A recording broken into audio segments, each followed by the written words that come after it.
Shabbat Shalom, amados irmãos. Vamos dar sequência então aos nossos trabalhos de hoje com a Parashá de número 26, Parashá Shemini. Parashá Shemini, Shemini significa oitavo, está em Levítico capítulo 9,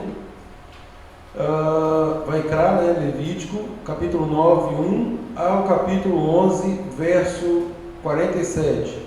Nós temos Haftarah em 2 Samuel, capítulo 6, de 1 a 7, e na Brit Hadashah nós temos Mateus 15, Atos 10 e 8, 10 e 11, 1 Coríntios, capítulos 8 a 10, além de Gálatas, capítulo 2, versos 11 a 16, e 1 Pedro 1, 14 a 16. Os tópicos da Parashá de hoje são o oitavo dia da consagração do Mishkan, está logo no capítulo 9, no verso 1, que diz assim. Então esse oitavo dia aí é exatamente o nome da Parashá, o oitavo. Ao oitavo dia chamou Moisés a Arão e aos seus filhos e aos anciãos de Israel e disse a Arão. E aí segue o diálogo da oferta pelo pecado. Então esse oitavo dia tem a ver com o oitavo dia da consagração do Mishkan e segue aí as diretrizes para o sacrifício.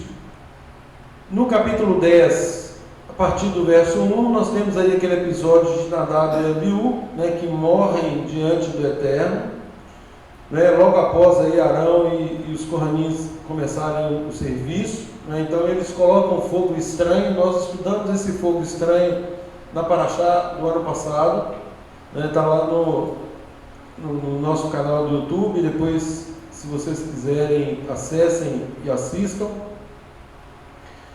Então eles são punidos, eles são mortos. No capítulo 10, versos 3 a verso 9, o Eterno recompensa Arão por ele aceitar o decreto sem murmurar, sem reclamar, duro decreto. E nós temos no capítulo 11 a mitzvah, o mandamento dos alimentos próprios para consumo, dos alimentos kasher ou kosher. E será sobre isso hoje que nós vamos falar.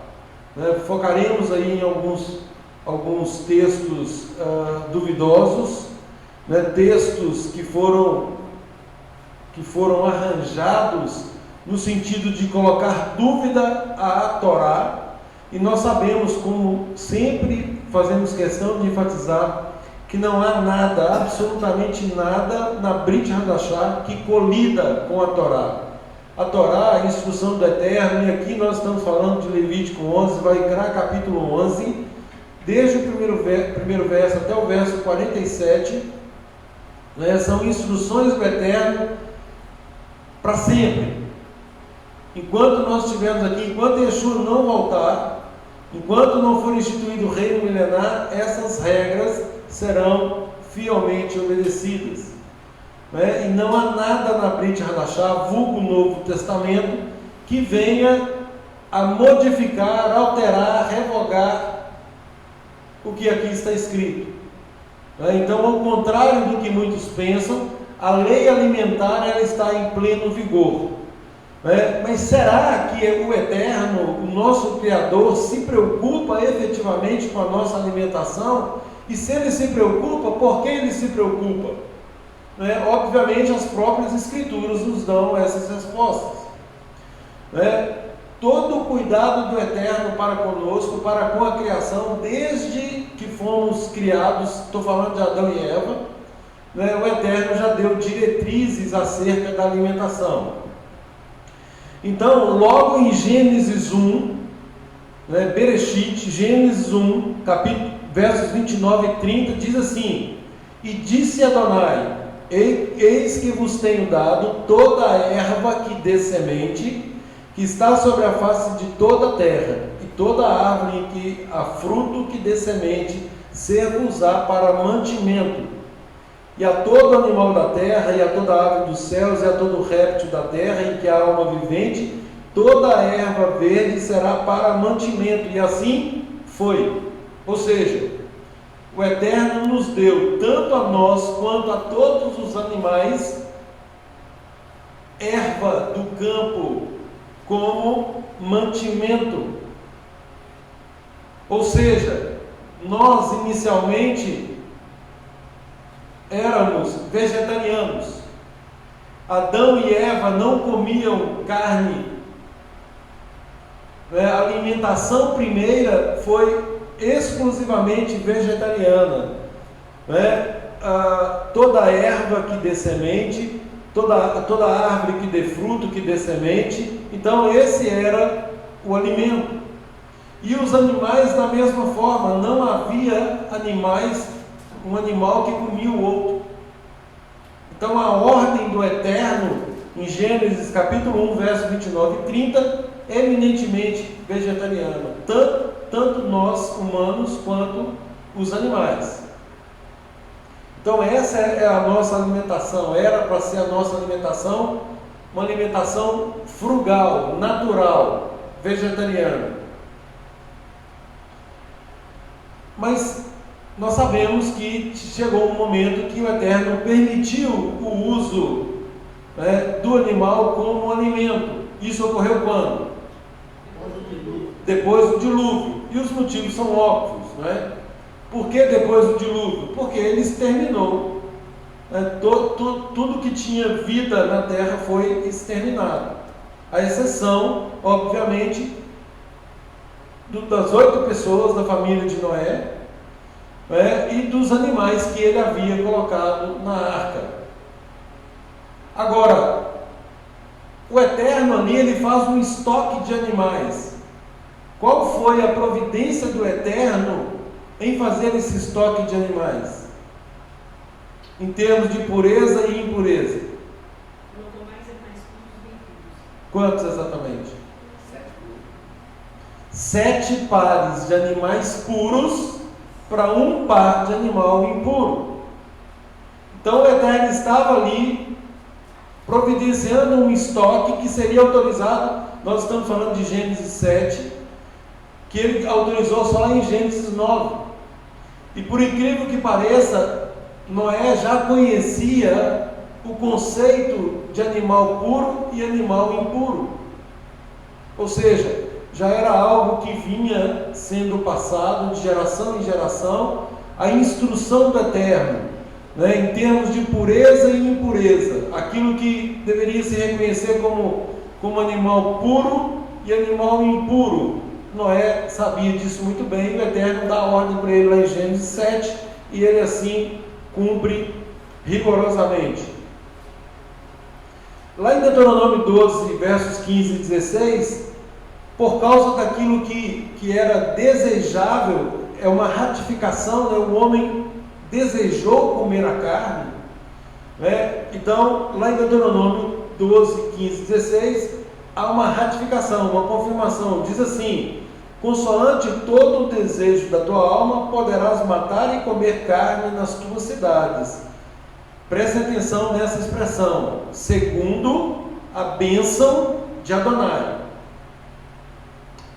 Gravem essa expressão, que eu vou chamar a atenção para ela daqui a pouco. Então, Deuteronômio 12, versos 15 e 16, autorizou a comer carne, matar e comer a carne, segundo a bênção de Adonai, teu Deus. E aí tem a restrição com relação ao sangue. Tão somente o sangue não comerás sobre a terra, o derramarás como água.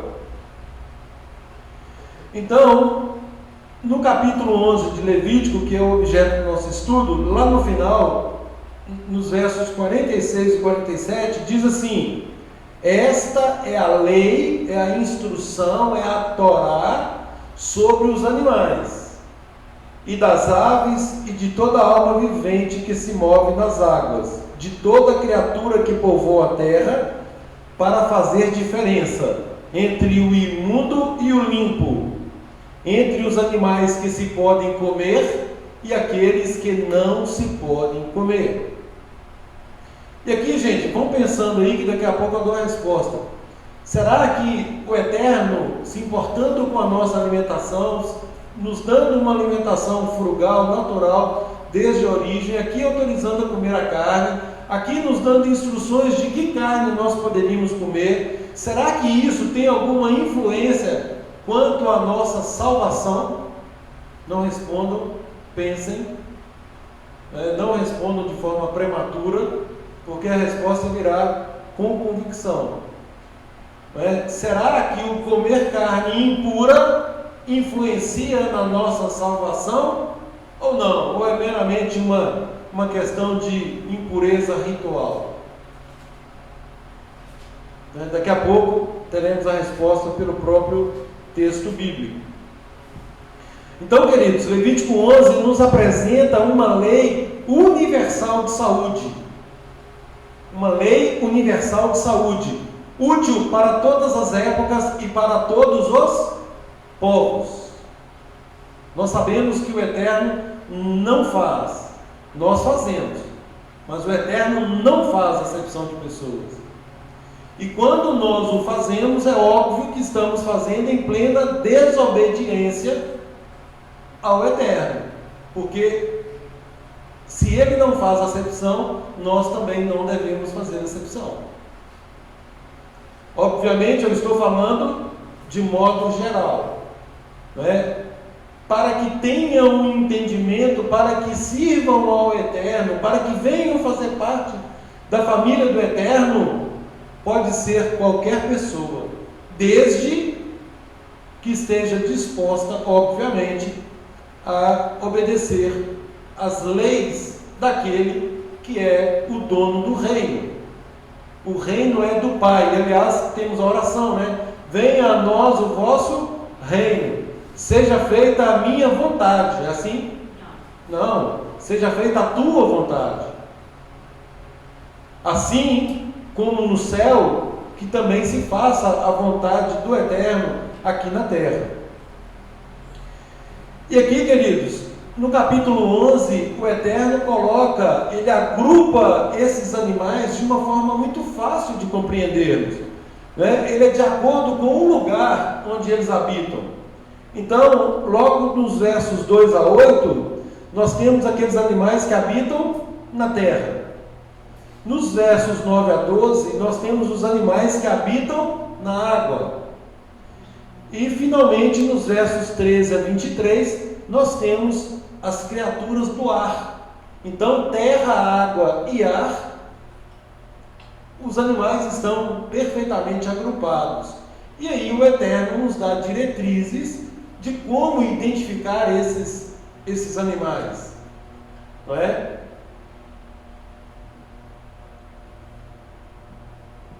O que o Eterno, por que na verdade então ele se preocupa tanto com a nossa alimentação? Primeiro, gente, lá na terceira carta de João, no capítulo 1, só tem um capítulo, no verso 2, diz que nós devemos ter saúde. Saúde. Não é? Então, a alimentação, ela tem tudo a ver com a nossa saúde. Então, esse é o primeiro ponto.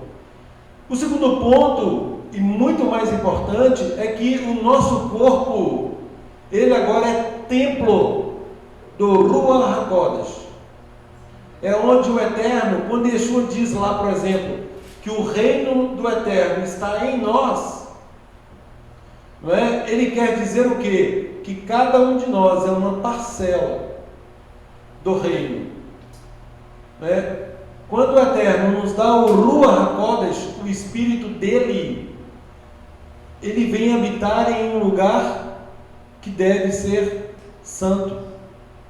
E aliás, a ordem é essa: sede santos, porque eu sou santo.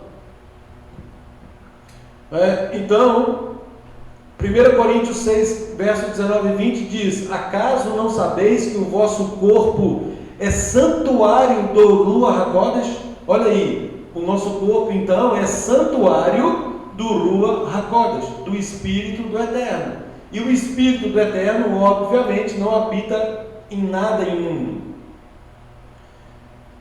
Então, o nosso corpo é santuário do Ruach HaKodesh, que está em nós, o qual temos da parte de Adonai, e que não somos de nós mesmos.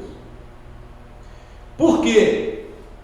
Porque o próprio texto responde: nós fomos comprados por um alto preço. Qual preço? O sangue do Cordeiro, aquele que tira a transgressão do mundo, né? O sacrifício do Mashiach, do Filho dele. Então esse é o preço que foi pago por nós. Então, se foi pago por nós, agora nós pertencemos a Ele. Por isso Ele é Senhor. Por isso Yeshua é o nosso Senhor, é o nosso Adon, para nos conduzir a Adonai, ao Pai, ao Criador de todas as coisas. Lá em Êxodo 15, 26, diz assim: se ouvires atento, olha aí, se nós ouvirmos atentamente a voz de Adonai, já tem um qualificativo aqui, não é ouvirmos de qualquer modo, ouvirmos de forma atenta. Shemot, Êxodo, capítulo 15, verso 26. Se ouvirmos atento a voz de Adonai, o nosso Elohim, nosso Deus, e fizermos o que é reto diante dos seus olhos, como que nós fazemos algo que é reto diante dos olhos dele? Exatamente, obedecendo a instrução que ele nos dá, a Torá. Então, se fizermos o que é reto diante dos seus olhos, se dermos ouvidos aos seus mandamentos e guardarmos todos os seus estatutos, nenhuma enfermidade virá sobre nós, das que enviei sobre os egípcios, pois eu sou Adonai, que te sara. A questão da alimentação e a importância disso, nós temos aquele episódio de Daniel, eu faço questão que os irmãos prestem atenção, eu estou com o texto aberto já. Quando Daniel, ele estava em cativeiro, o comportamento dele no tocante à alimentação. Então todo o povo do Eterno sempre primou pela alimentação, sempre primou pela obediência àquilo que o Eterno obviamente já havia instruído. E aí nós temos em Daniel, no capítulo 1, a partir do verso 3 até o 16, diz assim: disse o rei a Aspenaz, chefe dos seus eunucos, que trouxesse alguns dos filhos de Israel, tanto da linhagem real como dos nobres, jovens sem nenhum defeito, de boa aparência, instruídos em toda sabedoria, doutos em ciência. Olha aqui os qualificativos do povo de Deus. Então ele está pegando do povo de Israel, todos jovens que tenham esses qualificativos, versados no conhecimento e que fossem competentes para assistirem, para darem assistência lá no palácio do rei, e lhes ensinasse a cultura e a língua dos caldeus. Determinou-lhes então o rei uma ração diária, uma comida para eles, das finas iguarias da mesa real e do vinho que ele bebia, e assim que fossem mantidos por 3 anos, ou seja, tudo que o rei estava comendo, eles também comeriam. Delimitou-se um prazo de 3 anos para que eles fossem alimentados com aquelas, entre aspas, finas iguarias, tanto a comida quanto a bebida que o rei comia e bebia. Então eles assim também deveriam comer, e ao fim de 3 anos que eles fossem apresentados. Vejam a providência de Daniel. Então eles se achavam dos filhos de Judá, Daniel, Ananias, Misael e Azarias, Daniel e os seus 3 amigos. O chefe dos eunucos lhe pôs outros nomes, a saber, a Daniel, Beltesazar, a Ananias, o de Sadraque, a Misael de Mesaque e a Azarias, o de Abednego. Estou lendo aqui na versão tradicional mais fácil. Resolveu Daniel firmemente, olha aqui, olha o que Daniel resolveu. Quem está ligado, conforme o irmão falou ali, aquele que está ligado na voz do Eterno, nos mandamentos, aquele que está ligado na instrução. Daniel resolveu então a não se contaminar com as finas iguarias do rei. Opa, gente, era comida da mesa do rei. Muitos gostariam de participar dos banquetes, não é assim? Mas não, o povo de Deus é diferente. Por quê? Porque nós temos regras alimentares. né? Nós devemos primar pela obediência ao Eterno, ao invés do nosso ventre. E diga-se, quando nós prestamos atenção nessa alimentação que o Eterno nos prescreve, nós percebemos o quê? Que nós estamos comendo efetivamente o melhor dessa terra, né? E que o que eles chamam de finas iguarias, na verdade, não são alimentos. Tem muita coisa ali que não é alimento, e é exatamente disso que trata o capítulo 11 de Levítico, porque o Eterno diz: esses animais vocês podem comer, não desses. Esses peixes vocês podem comer, não desses. Essas aves vocês podem comer, não essas. Ou seja, está tudo delimitado. Então, o que é alimento, o Eterno já separou como alimento. O resto não é alimento. Ora, Adonai concedeu a Daniel misericórdia e compreensão da parte do chefe dos eunucos. Disse o chefe dos eunucos a Daniel: tenho medo do meu senhor, o rei, que determinou que a vossa comida e a vossa bebida. Por que, pois, veria ele o vosso rosto mais abatido do que os outros jovens da vossa idade? Ou seja, o chefe aqui estava achando que se eles não comessem daquelas finas iguarias, eles iam ficar o quê? Abatidos, né? O semblante ia cair, né? Seria facilmente perceptível em relação aos outros que estavam a comer daquela comida. Assim, poríeis em perigo a minha cabeça para com o rei. Então disse Daniel ao cozinheiro-chefe, a quem o chefe dos eunucos havia encarregado de cuidar dele, Ananias, Misael e Azarias: experimenta, peço-te, os teus servos durante 10 dias. Ou seja, dá um prazo para nós aí, 10 dias apenas. Vamos fazer um teste. E que se nos deem legumes a comer e água para beber. Ele não queria nem beber do vinho, não que o vinho seja proibido, mas ele nem queria beber do vinho. Sabe-se lá o que mais tinha naquele vinho. Então ele não queria se contaminar de forma alguma.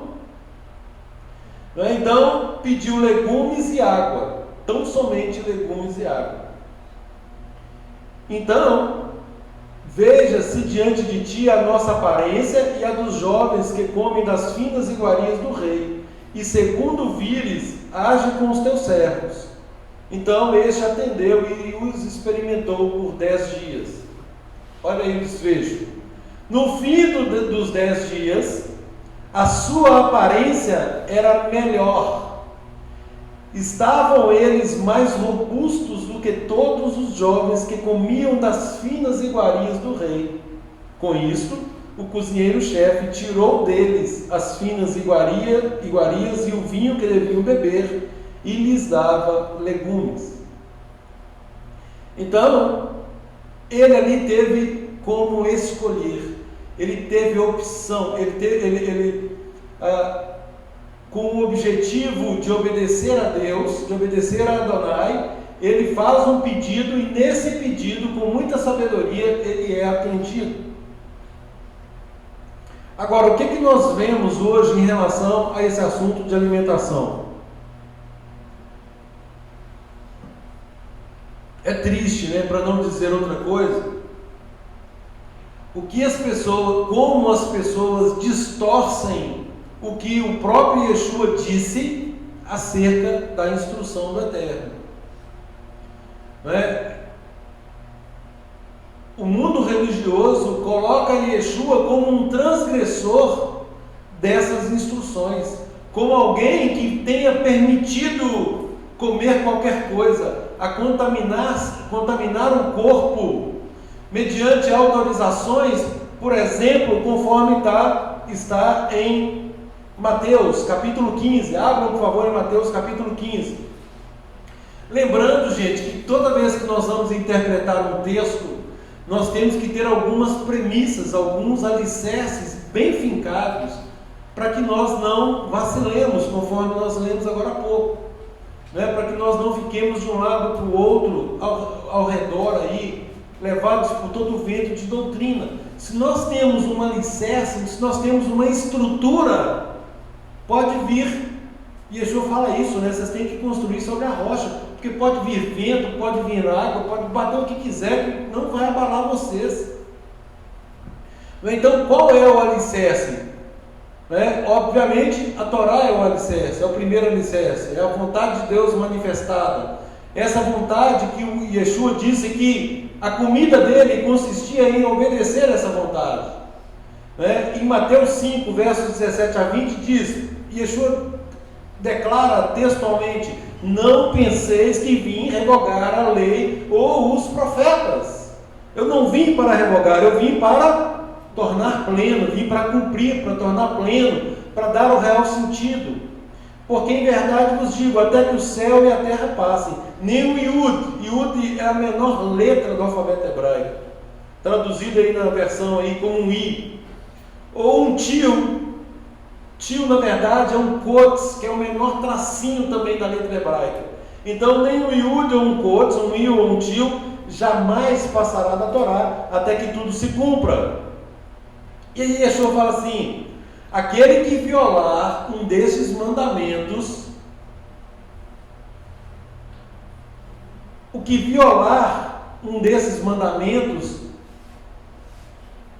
ainda que dos menores, e assim ensinar a outros, na tradução de muitos está assim, será chamado ou considerado mínimo no reino. Gente, onde que se uma pessoa transgredir a vontade de Adonai e ainda ensinar a outros a transgredir, estará no reino?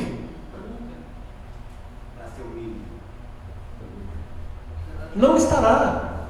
E aí isso deve nos chamar a atenção, porque nós somos racionais, nós somos seres pensantes. Se nós nos deparamos com um texto desse, que diz assim: aquele que violar um desses mandamentos e assim ensinar o outro, peraí, eu além de violar, eu ainda ensino a violar? Tem uma coisa errada. Eu vou ser considerado mínimo, então eu vou estar no reino? Não tem problema não, hein? E aí tem gente que fala assim: eu quero ser ali o porteiro do porteiro do porteiro, o mínimo no reino, eu vou estar lá de qualquer modo. Não estará. Não se engane, não estará. A tradução aqui é superlativo de micro. Então, aquele que violar o menor mandamento e assim ensinar, significa superlativo de micro, ou seja, invisível, não será visto, ou seja, não estará no reino, não estará. E aí, na hora de traduzir, colocaram considerado mínimo, mas é micro na sua máxima essência, ou seja, nada, exatamente é nada, não estará, não estará. Aquele porém, olha como que muda, aquele porém que os observar e ensinar, esse será considerado grande. A palavra correta é mega, enquanto o outro é micro, aqui é mega, ou seja, terá sim o louvor, terá sim galardão. Se observa e ensina, será considerado grande, muito grande, mega.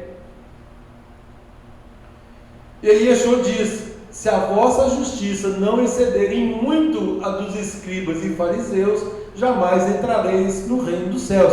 E aí alguns pensam assim: está vendo lá, escriba e fariseu? Quem eram os escribas? Quem eram os fariseus? Cumpridores, observadores, fiéis aos mandamentos, ainda que eivados de muitas tradições. Mas o mais importante, eram pessoas que eram fiéis aos mandamentos, faziam questão de obedecer. Tinha tradições, tinha mandamentos de homens no meio? Sim, tinha, mas não queriam em nenhuma hipótese transgredir a vontade de Deus. E aí, queridos, outros elementos estruturais que nós temos são os próprios profetas. Paulo falou assim: eu ando de acordo com o caminho, de acordo com a Torá, com as instruções do Eterno, em tudo que está de acordo com a Torá e com os profetas. Olhem os profetas: O Eterno não muda. Malaquias 3,6. Nele não há sombra nem variação de mudança. Tiago 1,17. O Eterno não faz coisa alguma sem antes ter revelado o seu segredo aos seus servos, os profetas. Amós 3,7. Não alterarei a palavra que sair da minha boca. Salmo 89,34. A palavra do Eterno subsiste eternamente. Isaías 40, verso 8. Seca-se a erva e murcha sua flor, mas a palavra de Adonai permanece para sempre. Eclesiastes 3,14. Sei que tudo quanto o Eterno faz durará eternamente, nada se lhe pode acrescentar e nada tirar. E isso ele faz para que os homens, para que nós tenhamos o temor diante dele. Então, são bases estruturais. Aí agora sim, com essas premissas, com essa estrutura, vamos olhar o contexto de Mateus 15. Mateus 15. O que muita gente pega e apregou é o que? A famosa frase. Mateus 15:11. O que contamina o homem não é o que entra na boca, mas o que sai da sua boca. Isso é o que contamina o homem. Né? Essa é a máxima. A pregação é por aí. Está vendo? Não importa o que entra, a questão é o que sai. Será? Não é? E nós vivemos o que, gente? Muita gente, não é? Apregoando isso, não é? Ensinando que Yeshua tornou puro, ou tornou limpos todos os alimentos que o Eterno, o seu Pai, disse que não são. Pode isso?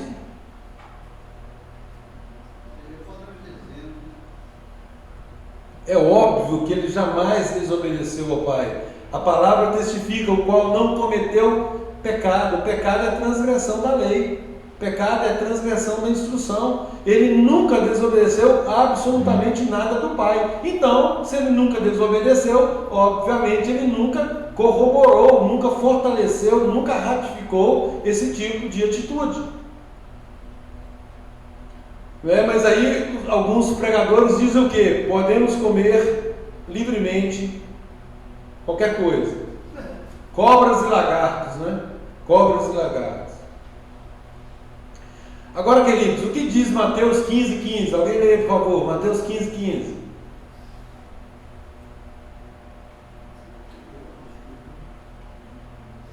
Então ele respondeu e disse: declara-nos essa palavra.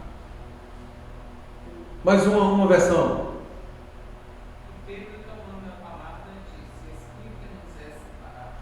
Pedro, tomando a palavra, disse: explica-nos esta parábola. Ou seja, quando ele disse que o que sai da boca, o que contamina o homem não é o que entra, e sim o que sai, Pedro, que era um exímio, que era apóstolo, gente, ele era discípulo de Yeshua, estava ali com Yeshua, ele não entendeu o que Yeshua estava dizendo, e aí ele toma a palavra e fala assim: explica-nos esta parábola. Ou seja, é algo que carece de explicação. Por quê? Porque obviamente eles tinham um norte a seguir, eles estavam seguindo a Torá, e agora vem Yeshua e diz assim: o que sai da boca, não, o que entra na boca não contamina o homem, sim o que sai. Tem uma coisa errada, né? E aí Yeshua responde, inclusive com certo tom de repreensão. Yeshua, nos versos 17 a 20, diz a Pedro: ainda não compreendeis que tudo que entra pela boca desce para o ventre e é lançado fora? Mas o que sai da boca procede do coração, e isso contamina o homem, porque do coração procedem os maus pensamentos, mortes, adultérios, prostituição, furtos, falsos testemunhos e blasfêmias. São essas coisas que contaminam o homem. Mas o quê?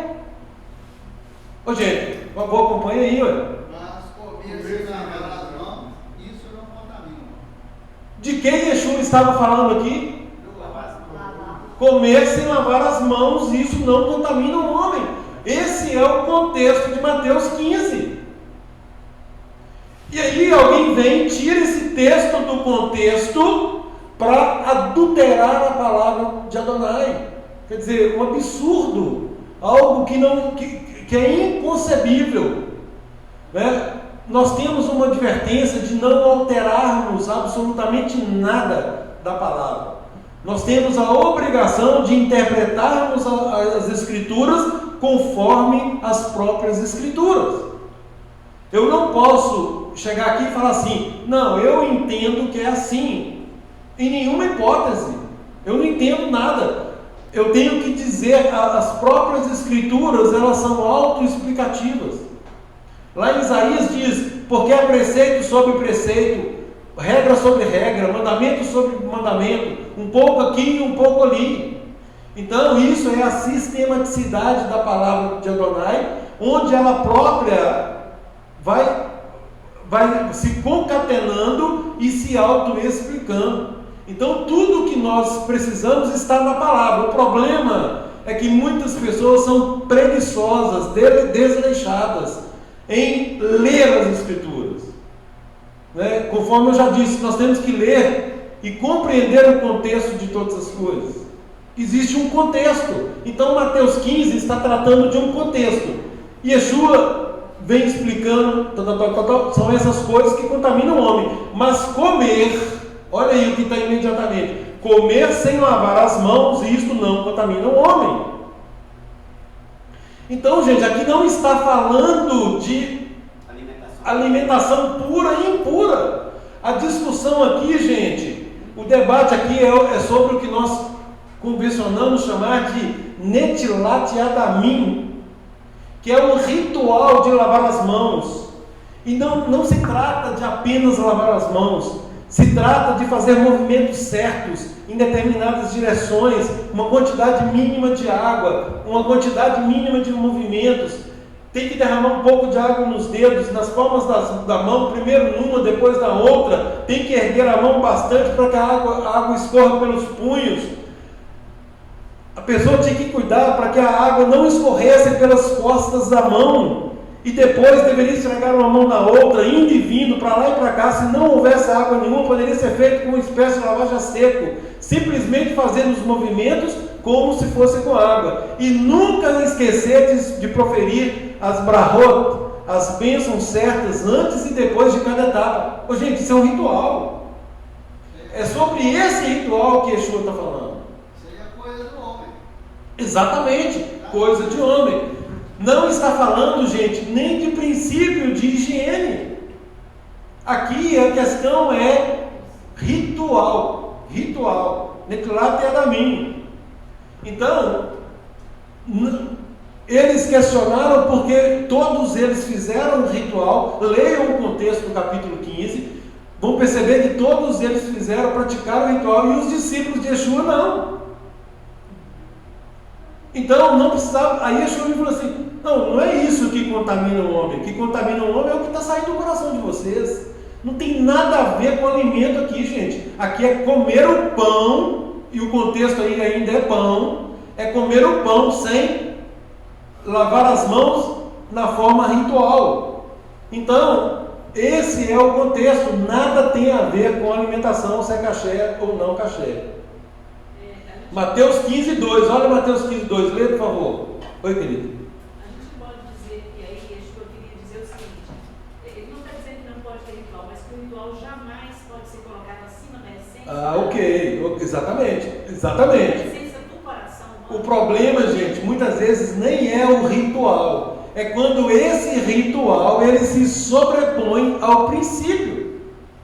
Porque eu posso ser zeloso em lavar as minhas mãos, lavar minha mão, eu vou lavar minha mão 50 vezes. Agora, eu não posso obrigar o meu irmão a fazer isso. E se julgar superior a ele? Eu não posso me julgar superior a ele, e eu não posso, se ele não cumprir aquilo que eu estou fazendo, impedi-lo de participar de uma ceia, por exemplo. Né? Então, se esse ritual ele não tem o condão de discriminar, igual aconteceu aqui, porque o que houve aqui foi uma discriminação. Mas peraí, nós fizemos os seus discípulos não. Pois não, Raquel?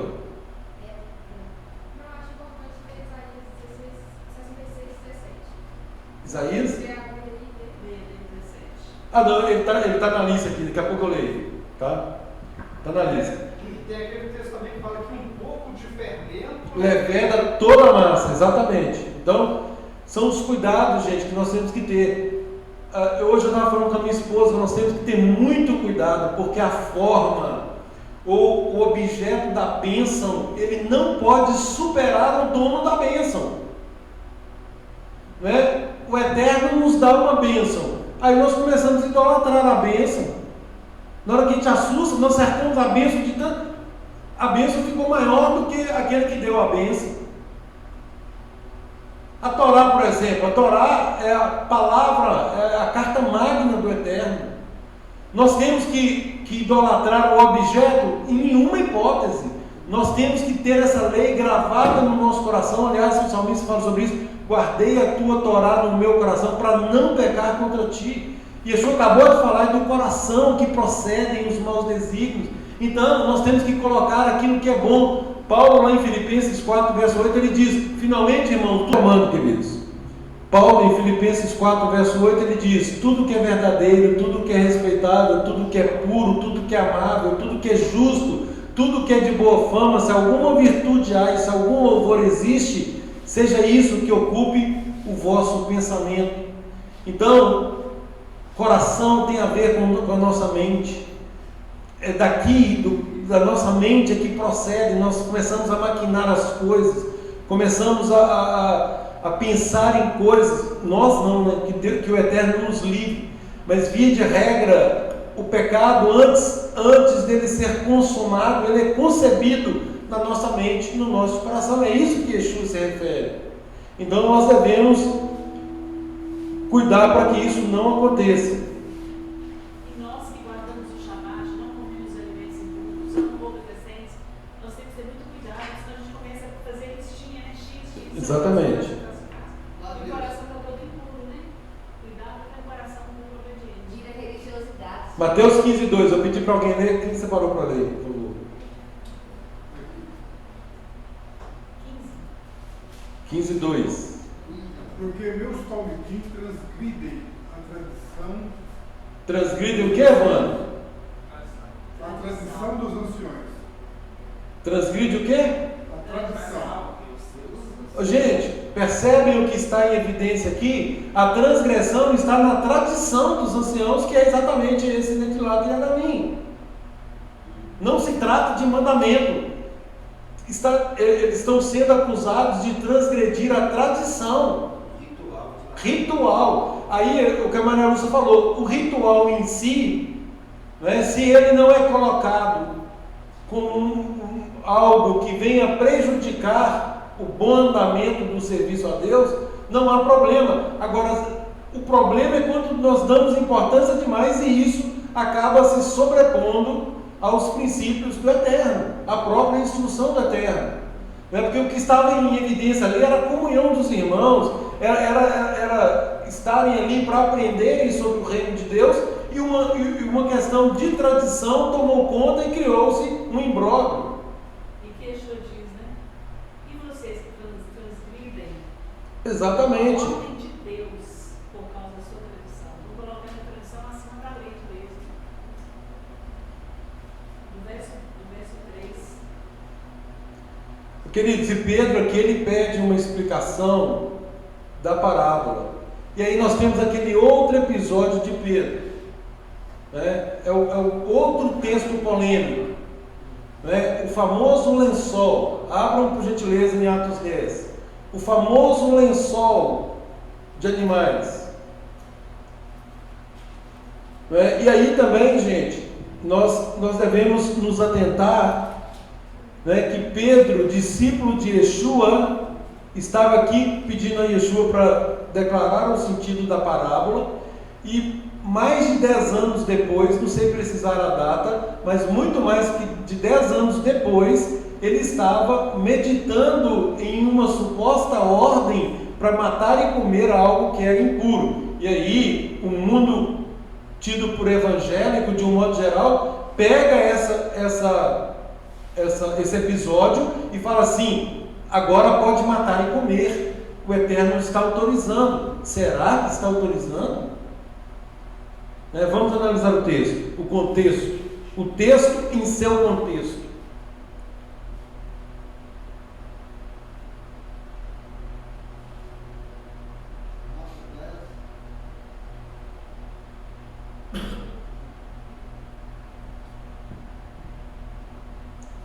Atos capítulo 10.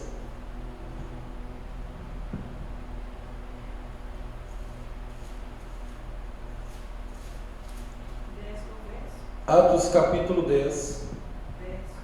Vamos para o verso.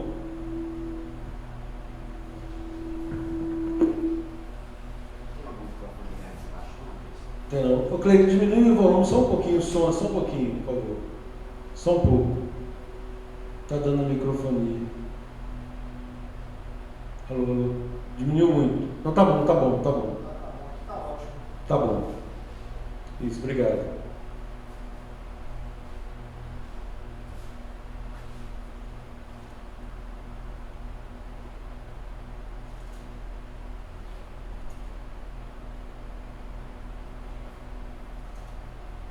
Vamos ler, gente. Então, Atos capítulo 10, vamos ler a partir do verso 9. E nós depois voltaremos nos versos anteriores. Então, Atos a partir do verso 9 do capítulo 10. No dia seguinte, indo eles de caminho e estando já perto da cidade, subiu Pedro ao eirado por volta da hora sexta a fim de orar. Estando ele com fome, quis comer. Mas enquanto lhe preparavam comida, sobreveio-lhe um êxtase. Então viu o céu aberto e descendo um objeto como se fosse um grande lençol, o qual era baixado à terra pelas quatro pontas, contendo toda sorte de quadrúpedes, répteis da terra e aves do céu. Ouviu-se uma voz que dirigia a ele: levanta-te, Pedro, mata e come. Mas Pedro replicou: de modo nenhum, Senhor, porque jamais comi alguma coisa comum ou imunda. Ué, mas espera aí, já tinha passado mais de 10 anos, para aqueles que falam que Yeshua purificou todos os alimentos lá em Mateus 15, já tinha passado mais de 10 anos, aqui é dada uma ordem contrária. Olha, queridos, a importância de ter uma estrutura, de ter um norte seguro. Não é? Vem uma ordem supostamente do céu, mandando Pedro fazer algo contrário à palavra do Eterno. E aí Pedro imediatamente replica: de modo nenhum, Senhor, jamais comi alguma coisa comum ou imunda. Olha aí. Então vamos admitir que seja o próprio Deus dando a ordem para Pedro. E Pedro retrucou a Deus aqui. Ele falou assim: não, de modo nenhum. Que seja Yeshua a mesma coisa, de modo nenhum, Senhor. Nunca coloquei nada imundo ou comum na minha boca, ou impuro na minha boca. Agora vamos prosseguir no texto. Segunda vez, então a primeira, agora é a segunda. E nada, gente, é por acaso. Isso aconteceu por 3 vezes, nós vamos saber por que foram por 3 vezes. Segunda vez a voz lhe falou: ao que Deus purificou, não consideres comum. Sucedeu isso por 3 vezes, e logo aquele objeto foi recolhido ao céu. Agora veja bem, olha o estado de Pedro no verso 17. Leia só a primeira frase para mim. Como que Pedro ficou? Sua versão, Eugênio? Pedro ainda estava refletindo profundamente sobre o significado. Seu Evandro? Kefa estava refletindo profundamente. Tá bom, mesma coisa. Duvidando em si mesmo. Jovem? Pedro estava Perplexo. Olha aí, isso causou perplexidade. O negócio era tão absurdo que Pedro ainda estava ali, atônito, perplexo, investigando ali profundamente o significado disso. Ou seja, tem alguma coisa errada, não é assim? Buscando entender o que era aquilo. Opa, tem alguma coisa errada. Então, gente, algo contrário a Adonai, ele vai obedecer imediatamente? Não, ele ficou perplexo. Enquanto Pedro estava perplexo sobre qual seria o significado da visão, eis que os homens enviados da parte de Cornélio, tendo perguntado pela casa de Simão, pararam junto à porta. E chamando, indagavam-se ali, estava hospedado Simão, por sobrenome Pedro. Enquanto meditava Pedro acerca da visão, disse-lhe o Rua HaKodesh, o Espírito de Deus. Olha o que o Rua disse para ele: estão aí 2 homens que te procuram, levanta-te, pois, desce e vai com eles, em nada duvidando, porque eu os enviei. E descendo Pedro para junto dos homens, disse: aqui me tendes, sou eu a quem buscais. A que viestes? Então disseram: o centurião Cornélio, homem reto e temente a Deus, tendo bom testemunho de toda a nação judaica, foi instruído por um santo anjo para chamar-te à tua casa e ouvir as tuas palavras. E aí Pedro vai com eles. Agora olhe o verso 27 e 28. Falando com ele, entrou, encontrando muitos ali reunidos, a quem se dirigiu dizendo: olha o que Pedro disse: vós bem sabeis que é proibido a um judeu ajuntar-se ou mesmo aproximar-se de alguém de outra raça. Olha o ponto, gente, que tinha chegado a discriminação. Será que o Eterno mandou que o povo dele se afastasse dos outros? Não, antes de responder essa pergunta, né, vejamos o que diz lá em Êxodo 12, 49. Nós já voltamos para cá.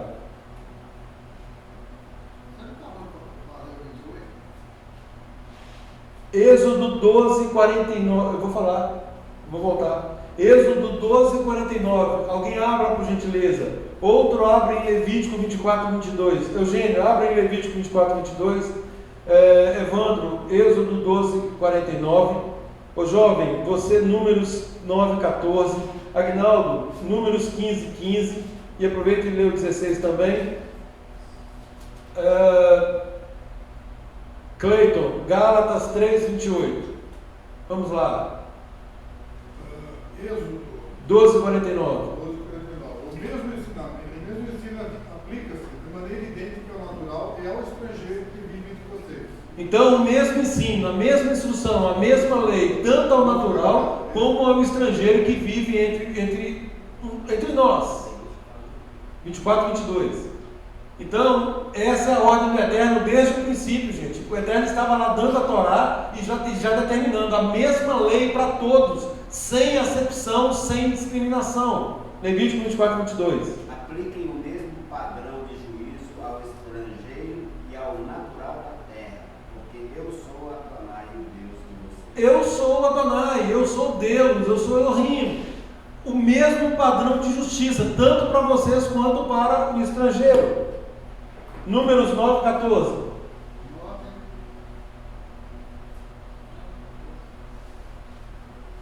E quando um estrangeiro peregrinar entre vós e também celebrar a Páscoa ao Senhor, segundo o estatuto da Páscoa e segundo o seu rito, assim celebrará o mesmo estatuto, haverá para vós, assim para o estrangeiro como para o natural da terra. Isso, o mesmo estatuto, gente, tanto para um quanto para o outro. No caso de Pêssar, da Páscoa, tem particularidades, mas é o mesmo estatuto. Tanto é que se ele cumprir essas peculiaridades, essas particularidades, ele participa em igual condição. Mesma coisa. Números 15, 15 e 16. Pois essa comunidade terá a mesma lei para vocês que para o estrangeiro que vive com você. Este é um regulamento permanente por todas as suas gerações. o estrangeiro será tratado da mesma forma diante de Adonai e de vocês. Olha aí, passa para o verso 29 do próprio capítulo 15, por gentileza. Verso 29. O número dos versos está bem pequenininho, eu não estou conseguindo ver. O texto eu leio. Verso 29, Cleiton. Hã? Quer falar? Pode. Para o natural dos filhos de Israel e para o estrangeiro, que no meio deles peregrinaram, uma mesma lei vos será para aquele que isso fizer por erro. Então, gente, a mesma lei, textos claríssimos, falando que é a mesma lei tanto para um quanto para o outro. Gálatas 3:28, Cleiton. Mas eu vou te dar também. Pode. Já não há judeu, nem grego, nem há também escravo, nem livre, nem homem, nem mulher, pois todos vós sois um filho de Yeshua, o Mashiach. E se sois de Yeshua, então sois semente de Abraão, herdeiro segundo a promessa. Isso. Então, gente, todos agora, a mesma lei, o mesmo estatuto, o mesmo regulamento, a mesma instrução, não há acepção de pessoas. Agora voltemos para Atos 10:28. Então, no verso 28, vós bem sabeis que é proibido a um judeu, olha aqui, aonde que eles tiraram isso? É proibido a um judeu ajuntar-se ou mesmo aproximar-se de alguém de outra raça. Isso aqui é o que, gente? Tradição de homens, óbvio. Isso é tradição de homens. O Eterno nunca mandou fazer isso. Até hoje. Se a pessoa, é lógico que se não quer saber de Adonai, não quer saber das leis de Adonai, isso é uma coisa. Agora, outra coisa é daqueles que querem fazer a vontade de Adonai, como é o caso aqui. Nós estamos falando de Cornélio, nós vamos ver o perfil de Cornélio. Olha aí. Então é proibido a um judeu ajuntar-se ou mesmo aproximar-se de alguém de outra raça. Mas Adonai me demonstrou o quê? Que a nenhum homem considerasse comum ou imundo. Ué, mas espera aí, não era animal? Por que ele está falando aqui que Adonai demonstrou que era homem? Porque se considerava imundo. Ô, gente, esse era o significado da visão. Onde você leu esse aí? Atos 10. Atos 10:28. Diz assim: é proibido a um judeu juntar-se ou mesmo aproximar-se de alguém de outra raça, mas Adonai me demonstrou que nenhum homem considerasse comum ou imundo. E aí prossegue, gente, Pedro falando acerca de Yeshua, né? Falando de Yeshua. Deixa eu ver aqui.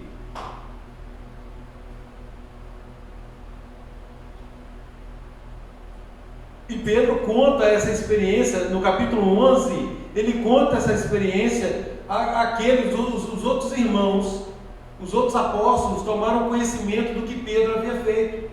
Só que ele próprio já disse que era proibido de chegar a um gentio, né? Então ele teve que se explicar perante os irmãos. Então no capítulo 11 ele faz essa defesa, né? Olha aí, chegou, capítulo 11, verso 1, chegou o conhecimento dos apóstolos, dos irmãos que estavam na Judéia, que também os gentios haviam recebido a palavra de Adonai. Quando Pedro subiu a Jerusalém, os que eram da circuncisão o arco-íram, dizendo: entraste em casa de homens incircuncisos e comestes com eles? Olha aí. A palavra de Hã? ou criticaram. Isso. Você entrou na casa de homens incircuncisos e até mesmo comeu com eles. Isso. Aí Pedro conta a visão. No verso 6 ele fala, né, que baixou, tinha lá, fitando os olhos dele, tinha quadrúpedes da terra, feras, répteis e aves. E aí a voz mandou matar e comer. E aí ele respondeu no verso 8: de modo nenhum, Senhor, porque jamais entrou em minha boca qualquer coisa comum e imundo. Ele está explicando aqui o que aconteceu. A segunda vez a voz falou da mesma forma. A terceira vez aí foi recolhido ao céu. e eis que na mesma hora pararam junto da casa em que estávamos 3 homens, enviados de Cesareia para se encontrarem comigo. Então, os estudiosos aqui falam que esses 3 homens têm a ver com as três vezes, estavam ali significando que os 3 homens o chamariam, que ele deveria, e aliás o próprio Deus falou com ele, que ele deveria seguir esses homens. E aí ele foi até a casa de Cornélio, verso 13, e ele contou como que vira o anjo em pé na sua casa, e tal, que ele era para ter mandado chamá-lo, né, chamar Pedro, e tal. Olha aí, verso 15, quando porém comecei a falar, caiu o Ruach HaKodesh sobre eles, como também sobre nós no princípio. Ou seja, eles tinham recebido o Ruach HaKodesh lá no dia de Pentecostes, né, lá em Shavuot, né? E aí, aquilo que aconteceu com os apóstolos, agora aconteceu com os gentios na frente deles. E aí Pedro dizendo, então me lembrei da palavra quando disse, João na verdade batizou com água, mas vós sereis batizados com o Ruach HaKodesh. Pois se Adonai lhes concedeu o mesmo dom que a nós nos otorgou quando cremos no Senhor Yeshua, quem era eu para que pudesse resistir a Adonai? E ouvindo eles essas coisas, apaziguaram-se. Olha aí. Então, assim que eles ouviram essa explicação, eles ficaram em paz e glorificaram a Adonai, dizendo, logo também aos gentios foi por Adonai concedido o arrependimento para a vida. Então, queridos, essa revelação, ela tinha a ver com pessoas, ela não tinha a ver com alimentos, não tinha nada a ver com alimento. A visão que Pedro teve foi para mostrar a Pedro que o Eterno não faz acepção de pessoas, natural e estrangeiro, gentios e judeus, e ele próprio dá o significado aqui no verso 28. O que Pedro viu a visão das 3 vezes é porque os 3 homens chegaram e não tinham entendido a visão. Exatamente. Agora, quem era Cornélio? Olha aí, Atos 10, no verso 1. Morava em Cesareia um homem de nome Cornélio, centurião da corte chamada italiana. Ou seja, ele era romano, tinha lá 100 soldados sob a guarda dele, estava ali no meio do povo de Deus. Olha aqui no verso 2, piedoso e temente a Adonai, com toda a sua casa, fazia muitas esmolas ao povo, e de contínuo, ou seja, ininterruptamente, ele orava a Deus. Olha quem era Cornélio. Esse homem observou claramente durante uma visão, e aí o anjo aparece para ele, e lhe dá uma ordem, lhe dá uma direção, ele segue fielmente essa direção.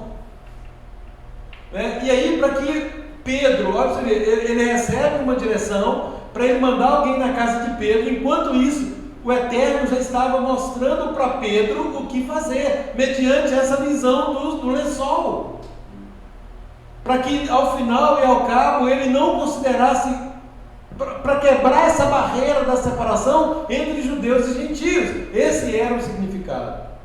E no verso 28, Pedro dá o significado claramente. Deus me demonstrou que nenhum homem considerasse comum ou imundo. Nenhum homem não está tratando aqui de animais. Não está tratando aqui de animais.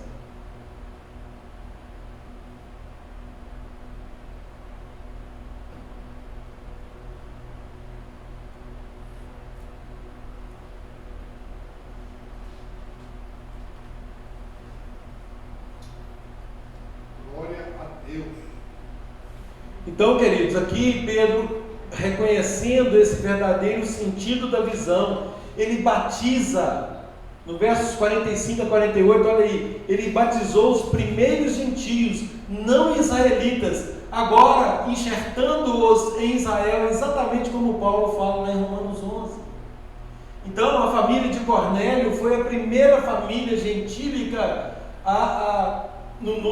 após a vinda de Yeshua, obviamente, a integrar o povo de Deus. E agora, crendo na revelação de Yeshua, olha que coisa maravilhosa. No templo, gente, no templo existia um limite para os gentios, um limite. É aquele muro da separação que Paulo se refere, que Yeshua derrubou a parede da separação que havia no meio, a inimizade entre judeus e gentios. É exatamente, e começa aqui com Cornélio, esse é o sentido. Né? Tinha uma placa lá que dizia assim: nenhum estrangeiro pode passar além da balaustrada e da parede que cerca um lugar santo. Quem quer que seja apanhado violando este regulamento será responsável pela sua morte, que se seguirá. Ou seja, se um estrangeiro, um gentio, ultrapassasse o limite desse muro, ele era morto. Esse era o preconceito, que Yeshua derrubou a parede da separação que estava no meio, desfazendo a inimizade.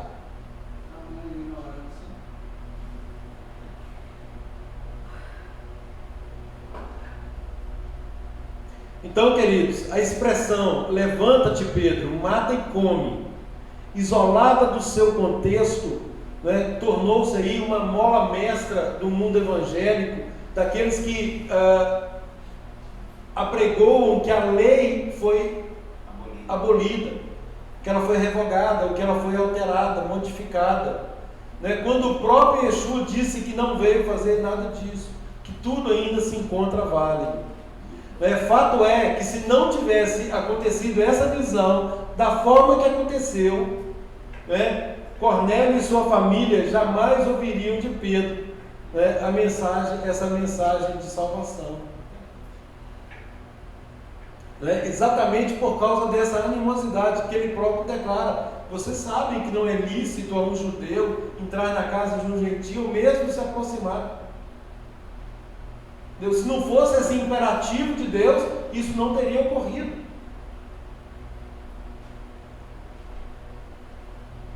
Queridos, o outro texto que é muito utilizado, 1 Timóteo 4,3, fala assim, 1 Timóteo capítulo 4, lá tem um texto que fala assim,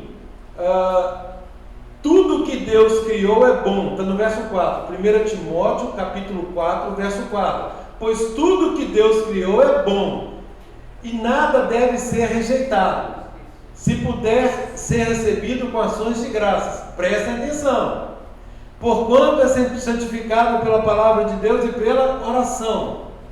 O que eu tinha pedido para vocês gravarem lá atrás? Segundo a bênção de Adonai.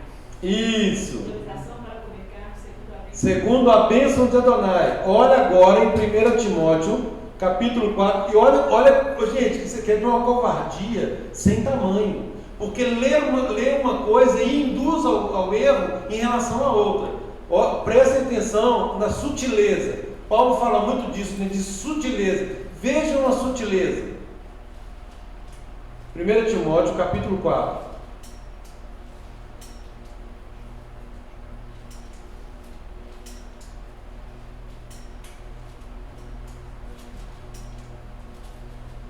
Eu vou direto ao ponto.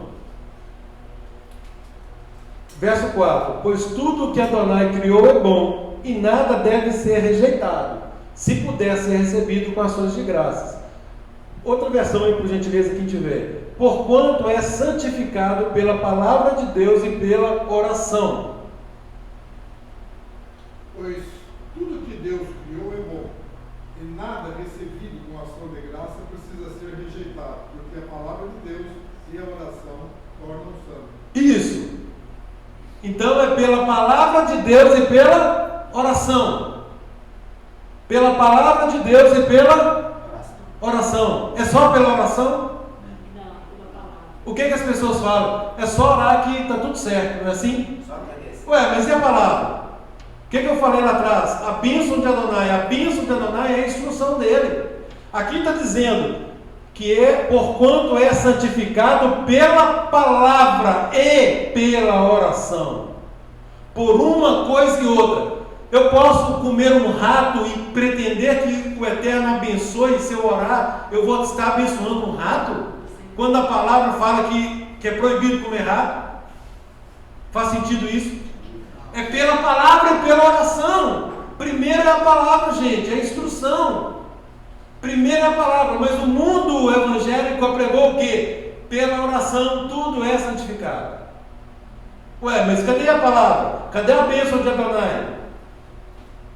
Pela palavra de Adonai e pela oração. Pela palavra e pela oração. Um e outro. Nunca um ou outro.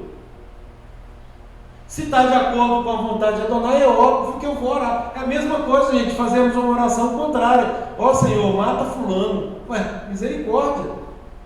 A palavra fala que eu tenho que amar, a palavra fala que a vingança pertence a ele, seja lá qual for o fato, né? A própria palavra me diz o que fazer. Como que eu vou orar algo contrário à palavra de Deus? Agora, a palavra diz, isso é alimento, isso não é alimento. Aí eu pego o que não é alimento e pela oração eu vou fazer virar alimento. Quando a palavra diz que não é alimento. Oração contrária.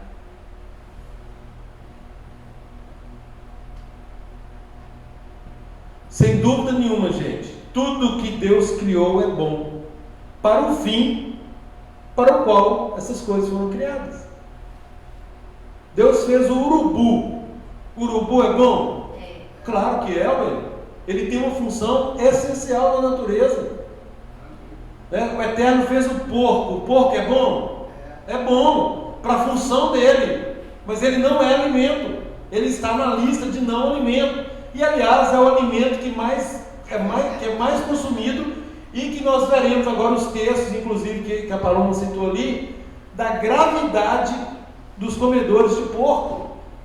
Lá na criação, após a criação própria, Adonai dizia que tudo era bom. Lá ele dizia que era bom. Tudo, exatamente, tudo era bom. Em que contexto que tudo é bom? Para o fim para o qual essas coisas foram criadas. Obviamente.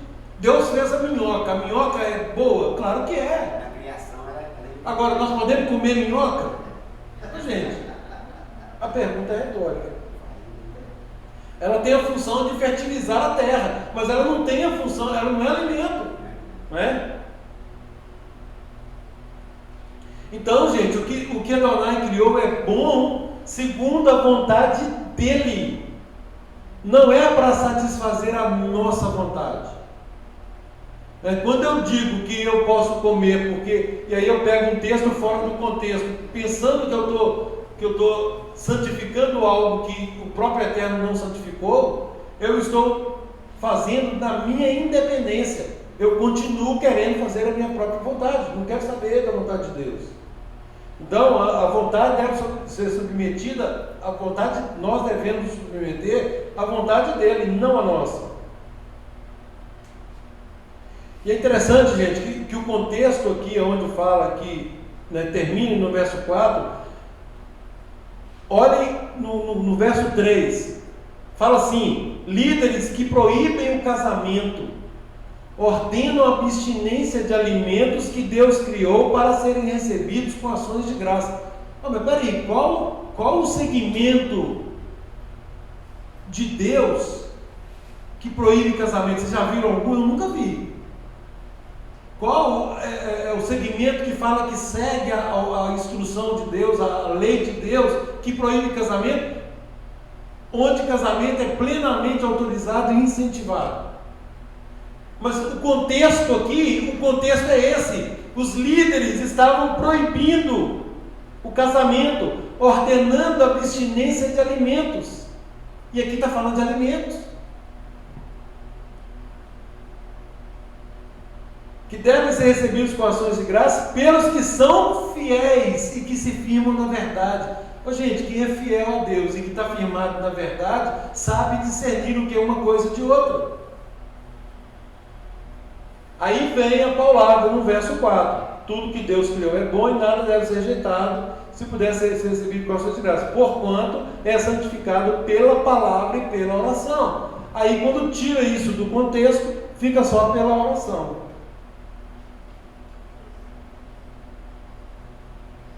E aqui, gente, um detalhe aqui, é que Paulo, Shaul, ele está falando com Timóteo. Timóteo estava no meio de uma cultura pagã em Éfeso. onde certos preceitos ascéticos estavam adentrando a congregação. Bom, o que é ascetismo? Ascetismo, olha aí, uma doutrina filosófica que considera a ascese, que é um conjunto de práticas e disciplinas caracterizadas pela austeridade e autocontrole do corpo e do espírito, que acompanham e fortalecem a especulação teórica em busca da verdade. Em resumo, defende a abstenção dos prazeres físicos e psicológicos, acreditando ser o caminho para atingir a perfeição do equilíbrio moral e espiritual. Isso é ser ascético. Paulo fala sobre essa turma. Os ascéticos, proibindo certos alimentos com o fim, pensando que se fizerem isso, eles vão ficar moral e espiritualmente mais habilitados. Inclusive de alimentos, porque nós temos que saber distinguir o que é alimento.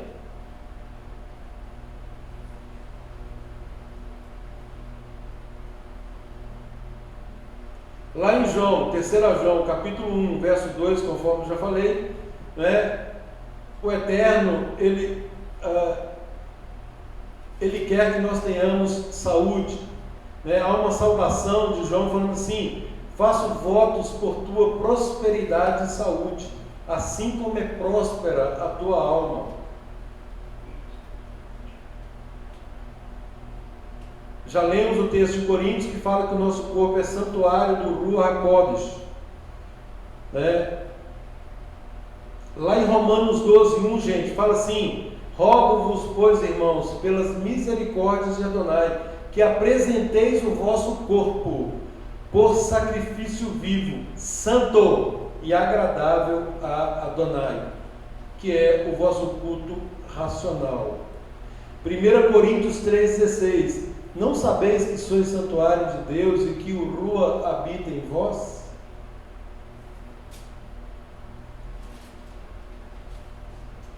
Em 1 Coríntios 3,17, gente, diz assim: se alguém destruir o santuário de Deus, esse santuário, se alguém destruir, Deus o destruirá, porque o santuário de Deus, que sois vós, é sagrado.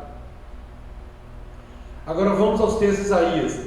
Isaías 65, de 2 a 5, diz assim: olha o que Adonai fala sobre os comedores de carne de porco, agora especificamente, mais pontualmente a carne de porco. Fala que eles ficarão fora da nova terra, que eles serão exterminados. Isso implica ou não na salvação? Isaías 65, versos 2 a 5. Olha aí. Isaías 65. Estendi as mãos todo dia a um povo rebelde, que anda por caminho que não é bom, seguindo os seus próprios pensamentos. Povo que de contínuo me irrita. Por que me irrita? Me irrita abertamente, sacrificando em jardins, queimando incenso sobre altares de tijolos, que mora entre as sepulturas e passa as noites em lugares misteriosos. Come carne de porco e tem no seu prato ensopado de carne abominável. Povo que diz: fica onde estás, não te chegues a mim, porque sou mais santo do que tu. És no meu nariz como fumaça de fogo que arde o dia todo. Olha agora o verso que a Paloma disse, 66:17. Os que se santificam e se purificam para entrarem nos jardins após a deusa que está no meio, que comem carne de porco, coisas abomináveis e rato, serão consumidos, diz Adonai. Serão consumidos. 66:17. Agora 66:22 e 23. Olha aí. Porque como os novos céus e a nova terra que hei de fazer estarão diante de mim, diz Adonai, assim há de estar a vossa posteridade o vosso nome. E será que de uma festa da lua nova a outra, de um shabat a outro, virá toda a carne adorar perante mim, diz Adonai. Então estarão diante de Adonai a vossa posteridade e o vosso nome. Os comedores da carne de porco, de rato e todo tipo de carne abominável serão exterminados, conforme verso 17. Ou seja, não estarão diante de Adonai. Isso implica ou não em salvação? Desinteressante é porco e rato, que é usado pela ciência, né? Para o ser humano. Agora, é inadmissível alguém que já aceitou o sacrifício do Mashiach e Yeshua, que é chamado agora, que é justificado, diga-se, tem os seus pecados perdoados, é inadmissível que essa pessoa, ao invés agora de andar em obediência, ande em vida desregrada e desobediente. Não faz nenhum sentido. Não faz nenhum sentido. Aliás,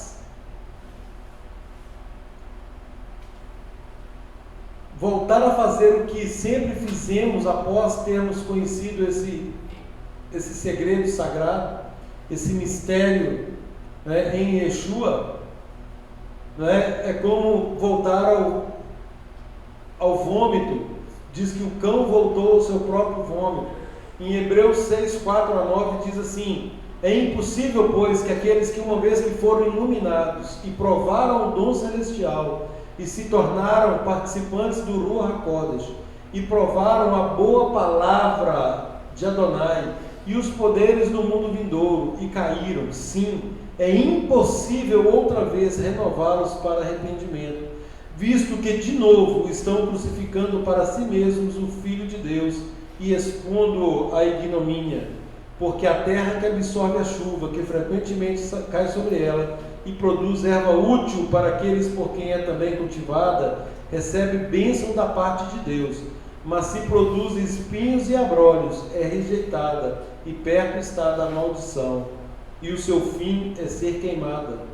Quanto a vós outros, todavia, ó amados, estamos persuadidos das coisas que são melhores e pertencentes à salvação, ainda que falamos desta maneira.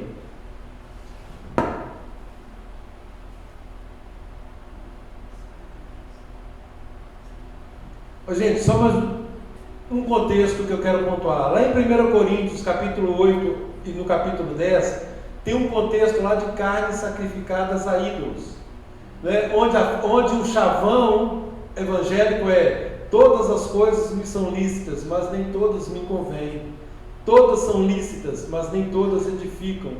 Ninguém busca o seu próprio interesse, se o de outrem. Comei de tudo que se vende no mercado, sem nada perguntardes por motivo de consciência. Só para adiantar, gente, ir direto ao ponto, aqui é carne sacrificada a ídolos. O contexto aqui é carne sacrificada a ídolos. Tinha carne de porco. Exatamente, é carne pura, é alimento. Só que o alimento, quando é oferecido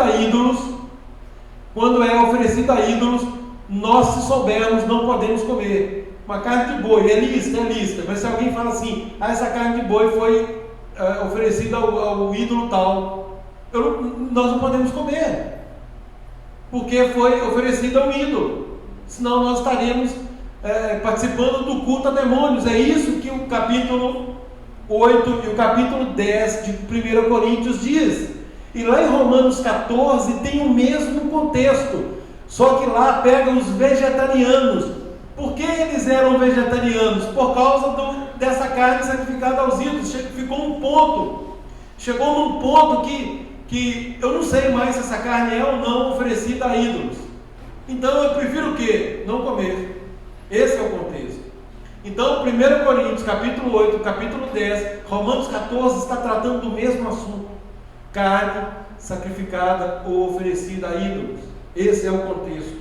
Então não caiam, né, nessa arapuca. Eu acredito que alguns textos da Brit Tachá foram alterados. Sim, com certeza. Talvez este é um dos textos até para dar margem. Sim. Você seguindo a lei de pensamento. Você vê quando Paulo pregou em Bereia. Sim. O que os bereanos fizeram? Conferiram. Conferiram, examinaram. Isso. E eles foram tratados como nobre. Aí a Isso. texto fala assim, você come sem perguntar. Olha, isso aí não é princípio bíblico, não. Exatamente, é. Mas o grande. Um dos princípios. Pergunta depois lá. Um dos princípios mais elementares de induzir a pessoa em erro é colocar o texto fora do seu contexto. Sutileza. Então, qual é o contexto? Por exemplo, posso todas as coisas naquele que me fortalece. É uma verdade e é uma mentira. No seu contexto é uma verdade. Mas se eu pego esse texto fora do contexto é uma mentira. Eu não posso pular de um prédio de 20 andares e achar que eu vou chegar são aqui embaixo. Não tem jeito. Eu posso todas as coisas daquele que me fortalece. Puf! Estou ignorando outra lei de Deus, que é a lei da gravidade. Entendeu? Só que tirar do contexto para enganar os incautos. E aí, quem pega a palavra de Paulo, que Paulo era extremamente profundo nas análises, e deturpam, Pedro fala sobre essas pessoas, elas deturpam as próprias escrituras para a sua própria destruição, exatamente porque estão buscando, na verdade, um subterfúgio, uma desculpa para fazer a própria vontade, não a vontade de Deus. Então, queridos, é muito mais fácil, para essas pessoas pretenderem mudar a Bíblia do que tentar adaptá-la, ou melhor, eles adaptam a própria vontade. É muito mais fácil adaptar a própria vontade do que buscar a vontade do Eterno, que é tornarmos dependentes do Eterno. Oi, Matheus, só para falar quando eu estava no deserto, tem uma tentação, já manda se jogar, usando na aula, usando para que pudesse. Isso, exatamente. Isso, texto fora de contexto, exatamente. Yeshua, ele se defende com a palavra, colocando a palavra no seu ponto certo, exatamente. Então, queridos, mas qual é a boa notícia de Adonai para quem não conhecia esse assunto? A boa notícia é Atos 17, 30 e 31. O Eterno não levou em conta os tempos da ignorância. Porém, agora notifica a todos, em toda parte, que se arrependam, porquanto estabeleceu um dia que há de julgar o mundo com justiça, por meio de um varão que destinou e acreditou diante de todos, ressuscitando-o dentre os mortos. Yeshua HaMashiach, o justo. Que o Eterno tenha misericórdia de nós e que nos dê sabedoria para nós não cairmos em nenhuma investida de Satanás contra nós e que possamos continuar a nossa vida, a nossa caminhada totalmente dependentes dele. Shabbat Shalom a todos. Shabbat Shalom.